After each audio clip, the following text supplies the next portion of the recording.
Winter is kicking our ass!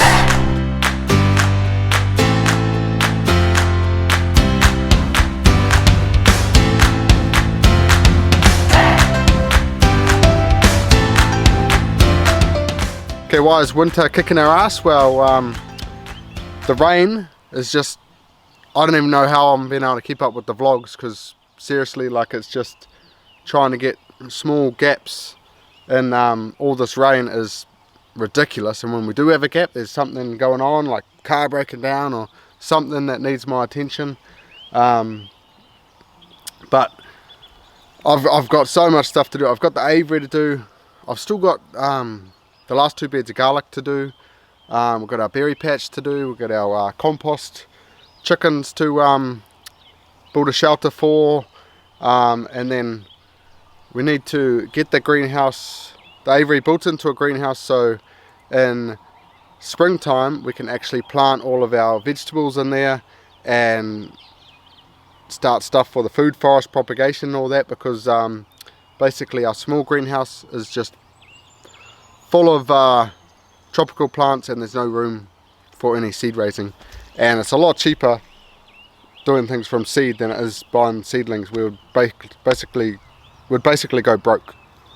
So it's just me and Enzo down here, and today what we're going to do is we're going to plant, I've got a whole tray of Manuka here, so we're going to plant Manuka all along this roadside over here.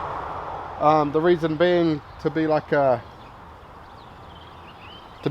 noise barrier for one, and basically some privacy and a bit of wind protection before all this bamboo you guys see me grow a while back takes off, because it really takes a few years to really lift off the bamboo.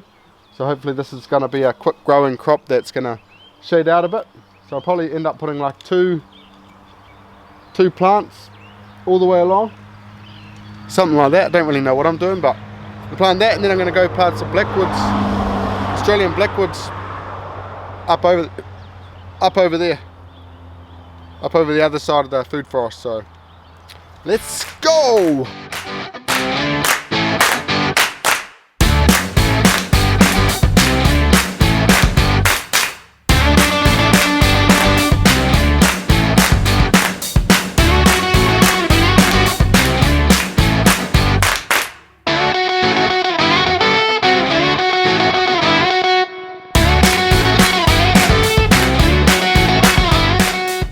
Okay, so this is the last plant of the Manuka.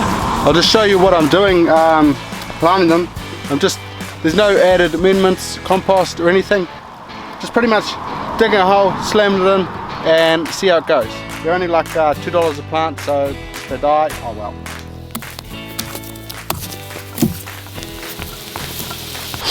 And the soil's pretty much just sludge, so I don't know if that's good or bad. If they like dry or wet, I haven't really done my research, but I know they're real hardy, so we'll see if it grows. Whoa! So, all done, and she's starting to bucket down now. So the Australian blackwood, I'm going to hopefully do later on if it stops raining. But for now, I'm going to go up, get some morning tea, and see what the kids are up to, and hopefully come back down soon and plant those blackwoods when the rain stops. Okay, so finally I've got a little bit of sunshine. I don't know how long it's going to last, maybe 10 minutes, but if I get rained on, that's right. But you guys will probably need to go somewhere a bit sheltered. But these are my Australian blackwoods, and then I've got some other stuff in here, what I think Karaka or something like that. I don't really know what they are, but I'm going to plant them there anyway. So they're going to go just this tree line here where I had my big microcarpus. I'm going to plant them up there, maybe every 4 meters or something like that. If they get too big, I can always sort of cut the middle ones out, but I'm pretty much going to do the same thing as I done with the Manuka. Just spade in, chuck them in. I wasn't even going to use them because they're a little bit invasive, but I need a shelter belt, so I'm going to chuck them in. They're nitrogen fixers, so they're good for the food forest, and we'll see what happens. Let's go!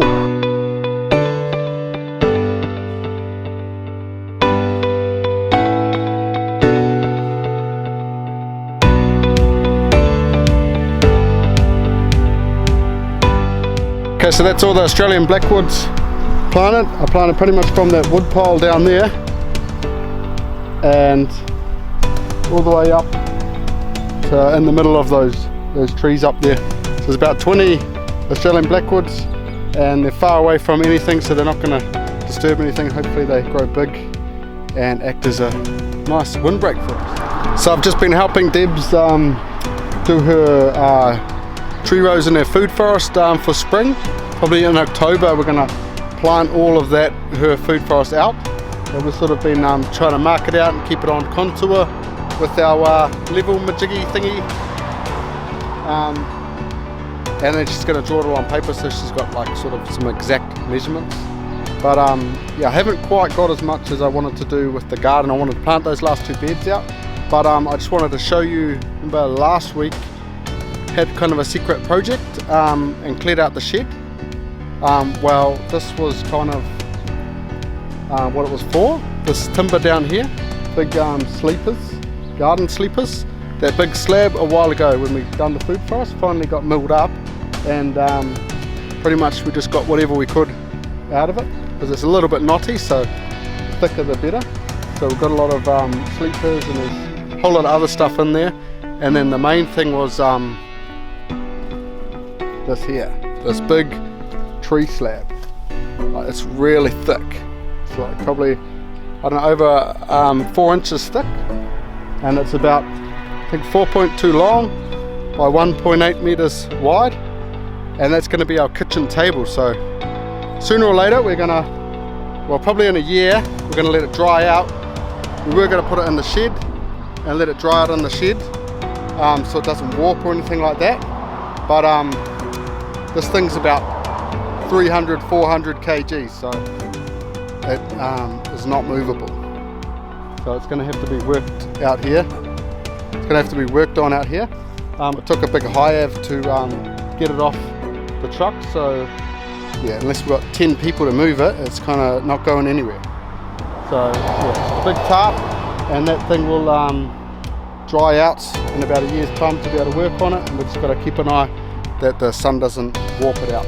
But yeah, that's our big project. Well, in the shed I can actually fit the ride-on tractor now, so that's a good thing.